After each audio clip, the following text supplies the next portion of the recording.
Hello, my name is Nina, and today we are going to be talking about a tip that I would give someone who was just diagnosed with IIH. If you are new here, hello, my name is Nina. I was diagnosed with IIH at the end of July. I started taking Diamox in August.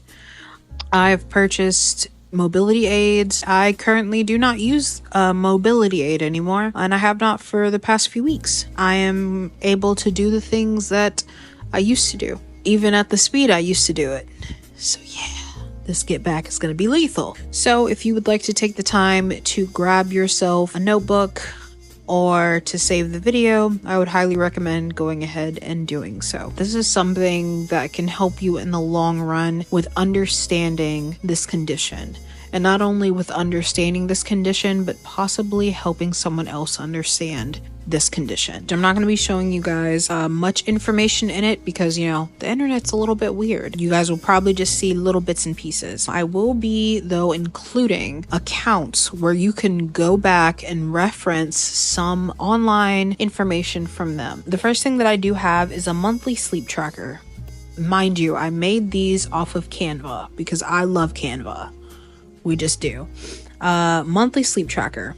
At the top, it says nightly sleep goal. I wrote down 6 to 8 hours because initially that's what I thought that I would range in. 6 to 8 hours used to be what I could do before being diagnosed with IIH. I will also include that I am someone who was diagnosed with sleep apnea, so I do sleep with a sleep apnea machine, and that is one of the ways that I am able to write down how long I sleep. So I log the hours that I sleep, and I like to go through and see on what days I feel better than others. I found out that anything from 7 to 9, I feel perfectly fine the next day. If it is anything below that, I need a nap. I need a nap at 12 p.m. Go to the next piece of paper. Monthly symptom tracker. I have anywhere between 26 to 28 symptoms. The last time I counted, I was at 26. But I do know that I added 2 symptoms in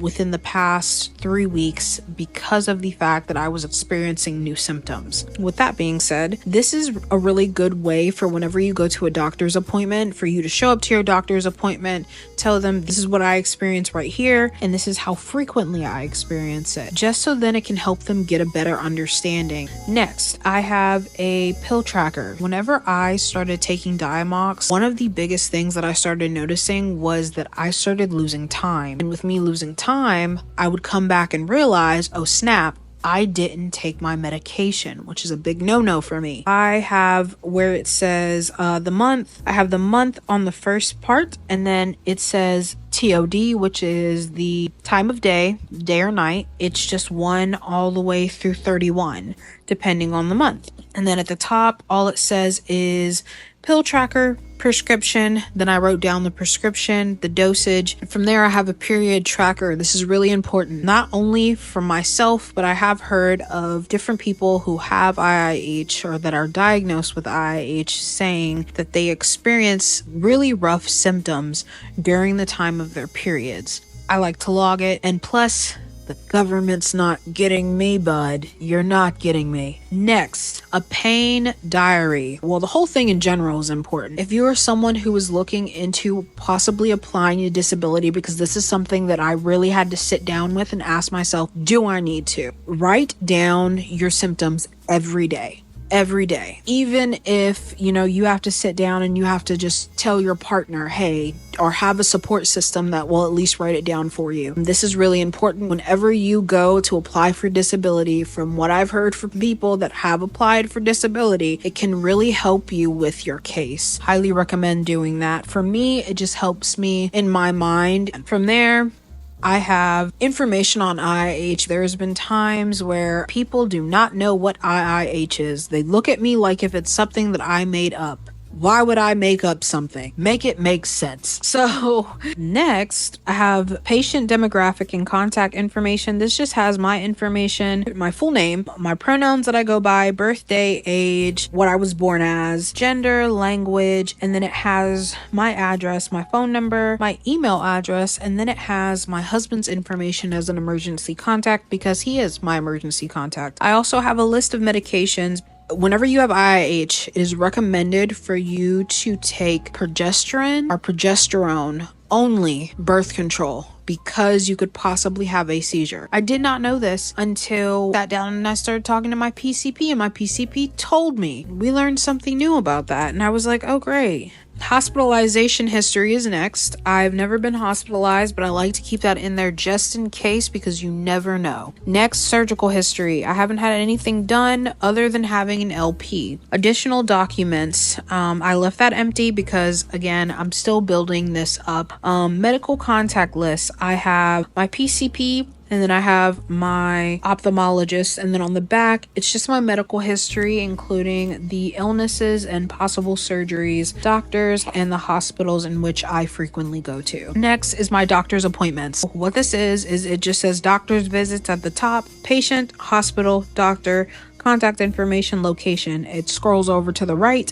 my age, my height, my weight, heart rate, blood pressure, and then from there, it says reason for visit, then it just says doctor's comments, prescriptions, and instructions. Then on the back of that, I will put discharge papers that the doctor gave me whenever I was there to go see my PCP.